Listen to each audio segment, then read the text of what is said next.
afternoon, children. Welcome to Moral Class. Today we are going to study a new poem. The title of the poem is Where the Mind is Without Fear. All of you take your moral book and turn to page number 65. Page number 65. This is very easy poem, okay? The title of the poem is Where the Mind is Without Fear. It was written by Rabindranath Tagore. So children, this poem was written when India was under the British rule. Okay. Before starting the poem, we need to know about few basics, few information related to this poem. Okay children. This poem was initially written by Rabindranath Tagore in 19,000. Okay. You know children, earlier days we were in British control, isn't it? People are treated like a slave. We are not allowed to do anything. So this was a poem which was a form of prayer which Rabindranath Tagore wrote during the times of slavery. Okay children, have you understood? Okay, fine. Let us move into the poem. Where the mind is without fear. Where the mind is without fear and the head is held high, where knowledge is free, where the world has not been broken up into fragments by narrow domestic walls. So listen, the poet wishes that in a truly free country, every person should be fearless. Okay, every person should be fearless and should have a sense of self-dignity. Okay children, listen here. Where the mind is without fear. The first line starts with where the mind is without fear, isn't it? Without fear means not fear, fearless. Okay. So children, listen. Suppose somebody asks you to do something or somebody is ruling you, isn't it?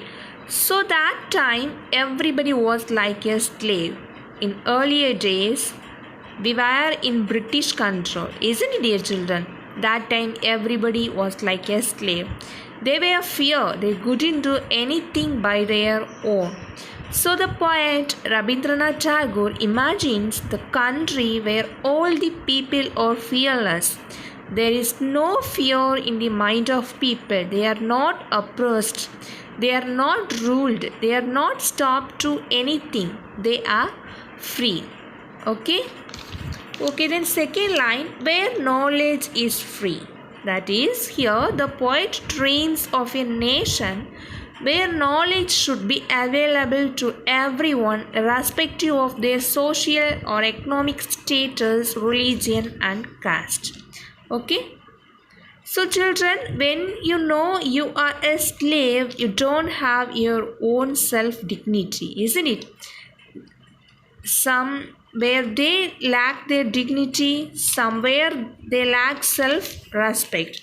So the poet dreams of a nation where knowledge should be available to everyone. Okay.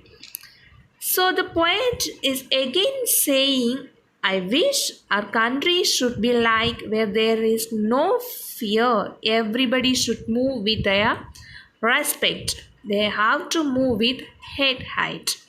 Okay children. So look at the third line. Where the world has not been broken up into fragments. Fragments means pieces that are not united. Okay. By narrow domestic walls.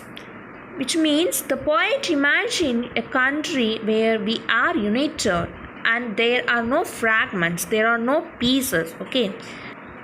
So we know sometimes we can't talk to other religion people, sometimes we don't follow what people said so. So there are narrow domestic walls which dividing the country into fragments. What is meant by fragments? Yes, pieces that are not united.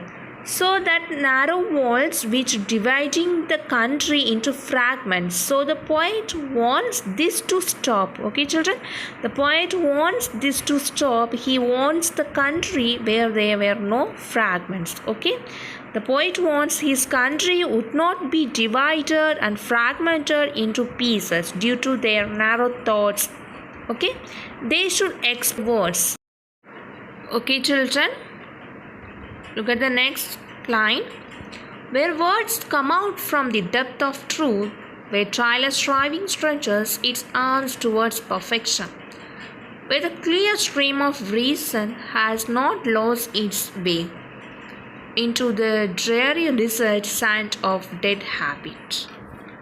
Okay, listen, the poet wants a nation where people should speak what is in their mind without fear of punishment and rejection. Okay, where words come out from the depth of truth. So the poet wants a nation where people should speak what is in their mind without fear. Okay, children. The next where tireless striving stretches, which means, dear children, if you have set a target, don't lose it in the half. Okay, don't stop it between. Even if you have struggles, face the challenges, but don't stop it between. Okay, complete your full journey. Okay, children. So tireless striving means continuous effort. If you have struggles, face the struggles, put so much effort, face the challenges. Okay, so the next line, where the clear stream of reason has not lost its way. Clear stream means no superstition. Okay, there are so many superstitions right now, isn't it, which we follow our day-to-day life. For example, don't cut your nails at night. If you see black cat, don't cross it. Do you know the reason, children? Why we follow this? Yeah, just blindly follow this, isn't it? Do you have any idea what exactly behind this? So the poet wants to say that there is no superstitions in our country. Okay? So children, look at the last 3 lines. Where the mind is led forward by thee into ever-widening thought and action, into that heaven of freedom, my father, let my country awake. Rabindranath Tagore.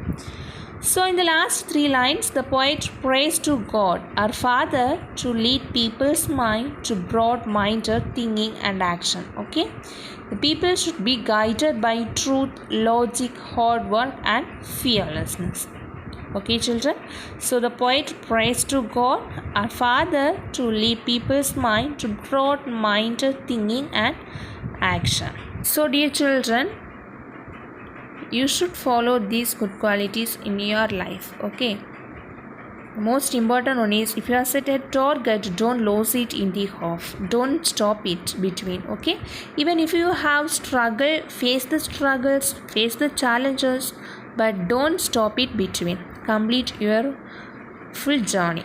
Okay, complete your goals successfully. Okay, children, page number 66. Read and write, tick the correct answers. This is your home assignment. Okay, find out the correct answer.